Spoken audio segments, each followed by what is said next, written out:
आज के इस वीडियो में मैं जो भी इंफॉर्मेशन आपके साथ शेयर कर रहा हूँ वो सारी चीज़ें आपको जिस डॉक्यूमेंट में मिलेंगी। अगर आप वो डॉक्यूमेंट देखना चाहते हैं तो आप www.cbse.gov.in पे विजिट कर सकते हैं और उस डॉक्यूमेंट को डाउनलोड कर सकते हैं। So I am starting this video with the first and very important information कि किस तरीके से मार्क्स को कैलकुलेट किया जाएगा। How will CBSE calculate the marks. तो आपके मार्क्स को दो पार्ट में डिस्ट्रीब्यूट किया जाता है, 20 मार्क्स एंड 80 मार्क्स। ये जो 20 मार्क्स हैं ये पहले से इंटरनल बेस्ड होते थे, जो अभी भी इंटरनल बेस्ड ही हैं, और 80 मार्क्स का आप एक सब्जेक्टिव पेपर देते थे जो कि अब अगेन स्कूल के पास है, मतलब वो भी आपके लिए इंटरनल मार्क्स है। तो the total will be 20 plus 80 equals to 100 and whole 80 marks are in the hands of school। ये सब स्कूल के पास है। स्कूल इंटरनली सारी मार्किंग करेगा, 20 मार्क्स की भी एंड 80 मार्क्स की भी। लेकिन ये मार्किंग कैसे की जाएगी, अब इसे समझते हैं। तो सीबीएसई ने स्कूल को ये रिस्पॉन्सिबिलिटी दी है कि आपने सारे मार्क्स बच्चों को कैसे एलोकेट करने हैं, कैसे देने हैं। ये रिस्पॉन्सिबिलिटी आप पूरी फेयरनेस और विदाउट एनी बायसनेस पूरी करोगे। तो स्कूल को ये रिस्पॉन्सिबिलिटी सीबीएसई की तरफ से मिली है। अब इस पूरी मार्किंग के लिए स्कूल में एक टीम बनाई जाएगी, एक टीम फॉर्म की जाएगी। उस टीम में स्कूल के प्रिंसिपल प्लस 7 टीचर्स को रखा जाएगा। वो 7 टीचर्स कौन से होंगे? आपके सब्जेक्ट टीचर्स जैसे कि mathematics, SST, science and 2 languages English, Hindi, Punjabi, Sanskrit, जो भी आपकी लैंग्वेज आपने ऑप्ट की है स्कूल में, आपने उन सबके जो सब्जेक्ट टीचर्स होंगे या फिर हेड्स ऑफ द सब्जेक्ट आपके स्कूल में होंगे तो उन्हें उस टीम में रखा जाएगा। प्लस 2 टीचर्स आपके नेबर स्कूल से आएंगे। तो आपका जो रिजल्ट फॉर्म होगा वहां पे 7 टीचर्स सभी तरीके के डिस्कशन करेंगे, सभी तरीके के नंबर्स जो आपके थ्रू आउट द ईयर आपने टेस्ट दिए हैं या फिर आपने जो प्रोजेक्ट सबमिशन करे हैं उन सबको देखते हुए जो आपको मार्क्स एलोकेट होंगे वो 7 टीचर्स प्लस 1 प्रिंसिपल, तो इन सब के थ्रू डिसाइड किए जाएंगे। बट यहां पर एक और इंपॉर्टेंट चीज आ गई। आप में से बहुत सारे ऐसे बच्चे होंगे जिन्होंने लास्ट ईयर, इस पूरे ईयर को इतना सीरियसली नहीं लिया। आपने टाइमली अपने टेस्ट सबमिशंस नहीं करे, आपने अपने होमवर्क्स पूरे नहीं करे, आपको वर्कशीट्स एलोकेट की गई, आपको टेस्ट दिए गए, आपने मिड ईयर एग्जाम्स नहीं दिए, अपने हाफ ईयरलीज, आपने प्री बोर्ड अच्छे से अटेम्प्ट नहीं करे, बहुत इजी लिया चीज़ों को through out the year because of this pandemic situation. कभी किसी को कोई इशू है, कभी किसी को कोई इशू है, एंड इसकी वजह से आपके जो स्कूल में ऑलरेडी आपने एग्जाम्स दिए हुए हैं क्योंकि वो अच्छे नहीं है, तो आपको अब डर लग रहा है। शायद बहुत सारे ऐसे बच्चे हैं जो मुझे पूछते हैं, तो मैं आपको ये बात बता सकता हूँ कि बहुत सारे बच्चे डर रहे हैं अपने रिजल्ट्स को लेके। लेकिन बिलीव मी, एक चीज़ मैं आप सबके साथ शेयर करना चाहता हूँ, कोई भी टीचर अपने स्टूडेंट्स के मार्क्स अननेसेसरीली डिडक्ट नहीं करेगा। सभी टीचर्स को अपने बच्चों से बहुत प्यार होता है और कोई भी टीचर, मैं भी एक टीचर हूँ, मैं भी कभी अपने किसी स्टूडेंट के लिए ऐसा नहीं सोचूंगा उसके मार्क्स डिडक्ट कर लेने चाहिए, उसने मुझे ऐसा कहा था, उसने कभी भी एक टीचर ऐसा नहीं करता, चाहे आपको जितनी बार मर्जी बोले, बट कोई ऐसा टीचर कभी नहीं करता। ऐसे ही नहीं बोलते गुरुदेवो भव, गुरु देवता समान है, तो उसमें कुछ ऐसी क्वालिटीज होती हैं जो वो अपने बच्चों के लिए कभी भी बुरा नहीं सोचता। तो ध्यान रखिएगा, डरने की कोई जरूरत नहीं है। अगर आपने थोड़ा भी अच्छा पेपर किया है तो you will be getting passed. ठीक है, कैसे, अभी हम इस वीडियो में समझते हैं। तो आपके जो 80 मार्क्स है उनका डिवीजन कैसे किया जाएगा। 10 marks will be allocated to unit test. Unit test अगर आपके स्कूल में 1 से ज्यादा हुए हैं तो स्कूल कलेक्टिवली उसमें एवरेज बेसिस पे मार्क्स लगाएगा। 30 marks will be allocated to half yearly examination. Of course half yearly year में एक ही बार होता है, तो अगर आपने हाफ ईयरली अच्छे से दिया है तो उस हाफ ईयरली का परसेंटेज, उस हाफ ईयरली के मार्क्स 30 मार्क्स है out of 80 and 40 marks will be allocated to pre board result. तो अगर आपके प्री बोर्ड रिजल्ट में जो भी आपके मार्क्स आए हैं, अगर आपके स्कूल ने 1 प्री बोर्ड लिया है या 2 प्री बोर्ड लिए हैं तो उनके लिए एवरेज मार्किंग स्कूल करेगा, या which ever is good for you school would decide करेगा। दैट टीम विल डिसाइड, जो टीम फॉर्म की जाएगी।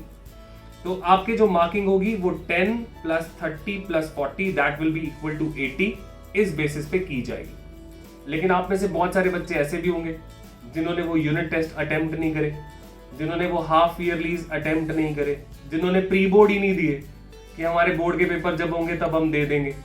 तो वहां पर उन बच्चों के साथ कुछ ट्रबल हो सकती है। अब क्या होगी, कैसे होगी, स्कूल विल डिसाइड। लेकिन ऐसे बच्चे भी ना घबराएं, there is a plan B for them. Plan B क्या है? सीबीएसई ने आपके लिए एक बहुत अच्छा काम करा है और मैं इसके लिए आपको कॉन्ग्रेचुलेट करना चाहूंगा, क्योंकि आपके पास एक बहुत अच्छा ऑप्शन है कि आप जो बच्चे डर रहे हैं, जिन्होंने अपने पेपर्स को थ्रू आउट द ईयर अच्छे से नहीं दिया, आप लोगों के लिए सीबीएसई ने एक ऑप्शन दिया है कि आप जब भी ये पैंडेमिक सिचुएशन नॉर्मल होगी, आप लोग ऑफलाइन जाके अपने एग्जाम अटेम्प्ट कर सकते हैं, एग्जाम दे सकते हैं क्लास 10th के, एंड उनका रिजल्ट बाद में आएगा।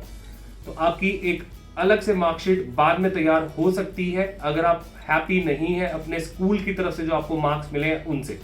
तो आपके पास still there is a option कि आप दोबारा ऑफलाइन पेपर को अटेम्प्ट कर सकते हो, but that too after pandemic situation, जब सीबीएसई बोलेगा और सीबीएसई उसके लिए प्रॉपर गाइडलाइंस इशू करेगा दोबारा से। तो आपको वेट करना पड़ेगा उसके लिए। पर बच्चों, मैं आपसे एक और चीज बोलना चाहता हूं कि क्लास 10th के मार्क्स का मेन पर्पस क्या होता है। What is the main purpose of these class 10th marks? या आप सब्जेक्ट स्ट्रीम जो आप चाहते हो वो आप ऑप्ट कर सको।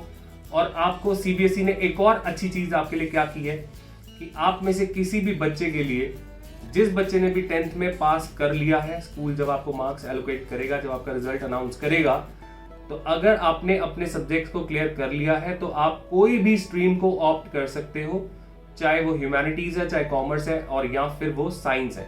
तो वहां पर आपके लिए कोई मार्क्स की क्राइटेरिया नहीं रखा जाएगा स्कूल की तरफ से। जो स्ट्रीम आपको चाहिए इस साल आपको वो स्ट्रीम मिलेगी, चाहे आपके कितने भी कम मार्क्स हो या कितने भी ज्यादा हो। चॉइस इज योर्स, आपकी चॉइस चलेगी कि आपको कौन सी स्ट्रीम चाहिए। तो ऐसे बच्चे जिन्होंने टेस्ट नहीं दिया है, स्कूल में कोई भी टेस्ट पूरे साल अटेम्प्ट नहीं करा है, उनके लिए भी सीबीएसई ने एक बात बोली है। सीबीएसई ने आप लोगों के लिए एक अच्छा स्टेप क्या लिया है कि before 15th of May school आपके लिए एक टेस्ट अरेंज करेगा। वो टेस्ट ओरल भी हो सकता है, रिटन भी हो सकता है और टेलीफोनिक भी हो सकता है। तो it depends upon the situation and the condition कि किस तरीके से आपको स्कूल कॉल कर सकता है। ये स्कूल को भी देखना है, आपको भी देखना है कि आप किस में कंफर्टेबल हो, स्कूल किस में कंफर्टेबल है, एंड जो भी टेस्ट होगा वो 15th ऑफ मई से पहले आपको अटेम्प्ट करना पड़ेगा। तो अगर किसी ने एग्जाम नहीं दिए हैं तो उसे अब तैयारी शुरू कर देनी चाहिए, क्योंकि 15th ऑफ मई से पहले स्कूल आपका टेस्ट लेगा। और यहां पे मैं आप लोगों के लिए एक और इंफॉर्मेशन आपके साथ शेयर करना चाहता हूं कि आप में से जो भी बच्चे कॉमर्स को लेके कंफ्यूज्ड है, अभी के अभी सब्सक्राइब बटन को हिट करो, क्योंकि नेक्स्ट वीडियो में आप लोगों के लिए लेके आ रहा हूं कि क्यों आपको कॉमर्स चूज करना चाहिए, कॉमर्स में ऐसी क्या चीजें हैं जिनके लिए आपको कॉमर्स की तरफ जाना चाहिए। If you are confused in choosing the commerce, तो आप सब्सक्राइब बटन पे हिट जरूर कीजिए अगर आप उस वीडियो को देखना चाहते हैं। एंड अगर आप करियर अपॉर्चुनिटीज के लिए कंफ्यूज्ड हैं कि कॉमर्स के बाद कौन सी करियर अपॉर्चुनिटीज आपके पास है, मैं ऑलरेडी इस पे एक वीडियो बना चुका हूं जो कि आप मेरे प्लेलिस्ट में जाके देख सकते हैं, स्ट्रीम सिलेक्शन से रिलेटेड, और वहां पे आपको वो वीडियो मिल जाएगा। मैं डिस्क्रिप्शन में उसका लिंक भी शेयर कर देता हूं। और अब कुछ इंपॉर्टेंट पॉइंट्स जो कि उस सीबीएसई के डॉक्यूमेंट में मेंशन है, जो कि मैं आपके साथ शेयर करना चाहता हूं। बहुत इंपॉर्टेंट चीजें हैं ये आप सबके लिए। सबसे पहला कि किसी भी बच्चे के पास अगर क्लास 10th में बेसिक मैथ्स था तो अब वो क्लास 11th में स्टैंडर्ड मैथ्स के लिए ऑप्ट कर सकता है। तो अपने पास कोई भी ऐसी कंफ्यूजन नहीं होनी चाहिए कि मैथ्स हमें मिलेगा या नहीं मिलेगा। अगर आपके पास क्लास 10th में बेसिक मैथ्स था तो आप क्लास 11th में स्टैंडर्ड मैथ्स के लिए ऑप्ट कर सकते हो। सीबीएसई ने एक और चीज बहुत क्लियरली बता दी है अपने डॉक्यूमेंट में कि सीबीएसई की सारी ग्रेस मार्क पॉलिसीज भी एप्लीकेबल होंगी आपके रिजल्ट्स को लेके। तो अगर किसी बच्चे के मार्क्स 33 के आसपास होंगे लेकिन 33 से कम होंगे ऑफ कोर्स, वहां पे वो ग्रेस उसे दे दी जाएगी और उसे पास कर दिया जाएगा।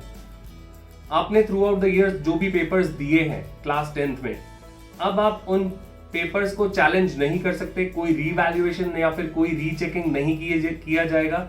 जो भी मार्क्स आपके टीचर्स ने आपको दे दिए आपको उन्हें एक्सेप्ट करना पड़ेगा और या फिर मैंने आपको पहले भी बताया कि अगर आपको वो मार्क्स सेटिस्फैक्टरी नहीं लग रहे तो आप ऑफलाइन पेपर अटेम्प्ट कर सकते हैं। सीबीएसई ने ये बात बिल्कुल क्लियर कर दी है।